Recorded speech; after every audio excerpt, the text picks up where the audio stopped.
Okay, so these are some kind of short, quite short exercises at the end of the chapter, and they're just really illustrating how to change the data a little bit. So I've kind of kept them all together as one. Again, we're going to be using the customer sheet. We all know how to load that in by now, so we'll just do that automatically.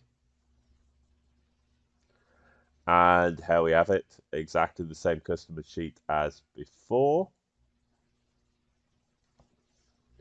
Okay, so let's look at, and this is, I kind of introduced this a little earlier, the book's introduced it now. Let's look at the table data.race. Now, quite often when we're doing research, if we have small numbers of a certain category, it can cause problems to some of our statistical techniques. Um, for example, if we're doing doing some sort of method, we'll sometimes split it into two and build our model on one half and then test the model on the other half. If we only have small numbers of categories, this can sometimes mess up because we might have a data set without a certain category level. So sometimes we will combine categories that have, very few values. So here we are, we're having, basically we've got, in our customer data set, we've got multiple ethnic groups. And we have two ethnic groups here that have very kind of low numbers. So what we're going to do is we're going to combine those groups into a category called other. So we define this new variable called new race, which is going to have the Native American, American Indian with Pacific Islander combined. And basically what we're doing is we're going to put it if else. Now this is a new command we've not covered before. So if else basically means we've got, let's just, as I said, if you've got a new command, you can use the help or the question mark. Sorry.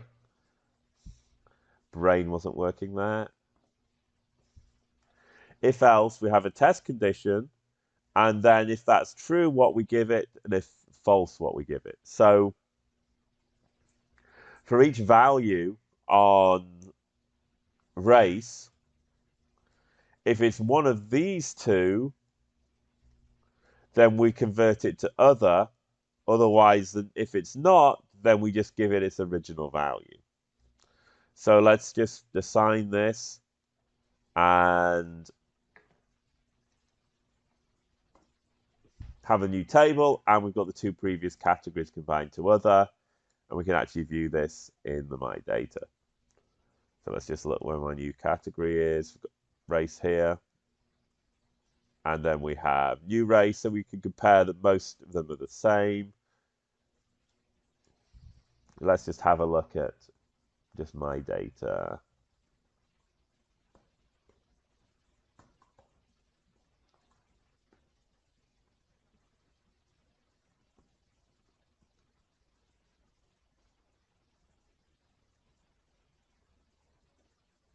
And we can kind of compare, and you see when we have one of the smaller categories, it's now been assigned to the new category. Okay, so we have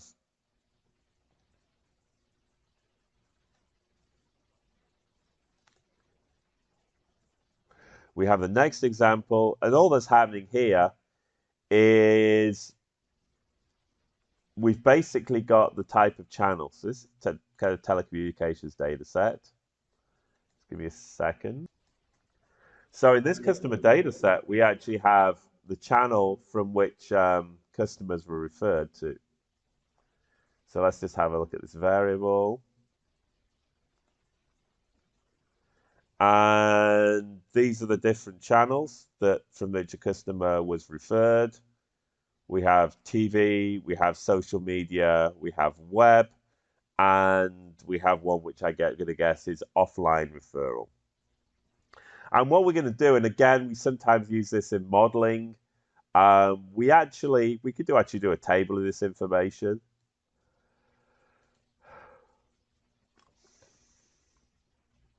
There we are. See, we're relatively even categories. But sometimes we want to know, sometimes we want to have individual variables for each of the referral categories. We really don't need this at the moment. This is more for future modeling. And again, we could use if else. So depending on the actual type of, channel we got our customers, if it was a referral, then we give it a 1. Otherwise, it's a 0 in our new variable channel referral. And so we have channel SM, which is social media. So again, if the original channel was SM, then this is a 1, otherwise it's a 0. Same for channel TV.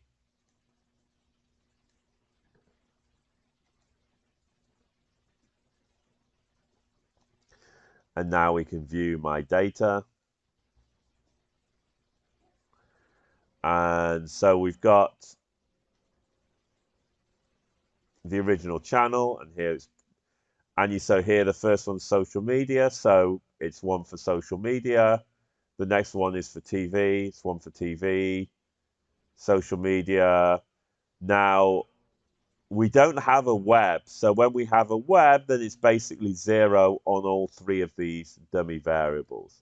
Now, one thing that's leading to is when we do regression, we can do regression with dummy variables, and you always have 1 less dummy variable than the number of categories. But the case doesn't really think about this explicitly. But for the moment, we've got these 3 different referral variables.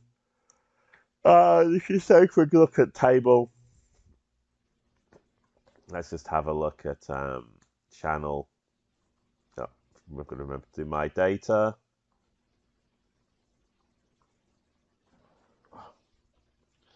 Table, channel, referral.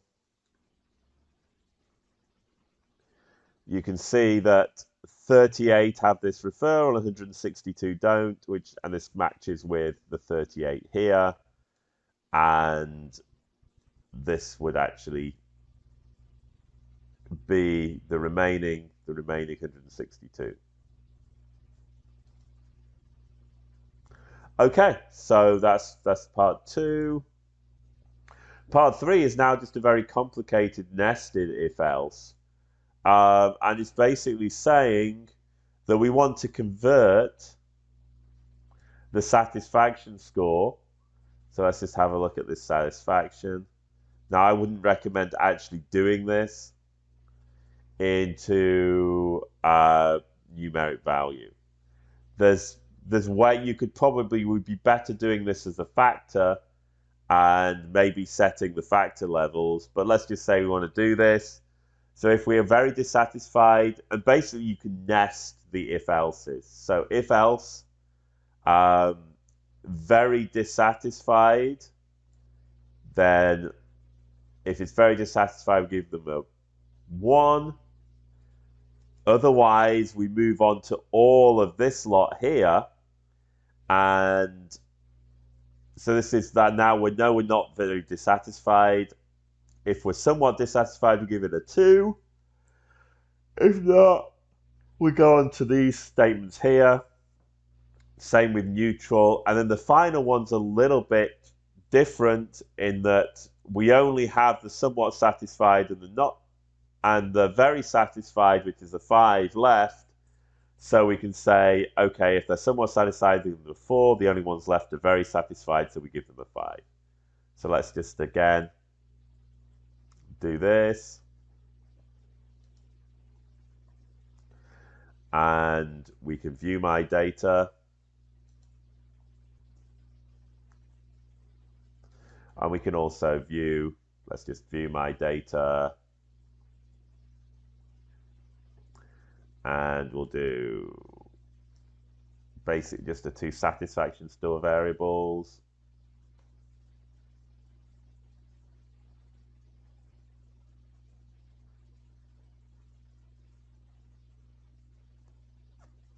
Just give me a second because we're going to put. Okay, and I found a minor error there. I tried to do satisfaction score, but the original variable was actually satisfaction. So let's just do this. and we view the satisfaction and the satisfaction score. And you can see there should be one very dissatisfied, if we can find a two somewhat dissatisfied, three neutral, four somewhat satisfied, and five very satisfied. Okay, so that's examples 2.6 to 2.8, which were really just minor, almost prepping for things we'll do in the future, a little bit of minor data manipulation.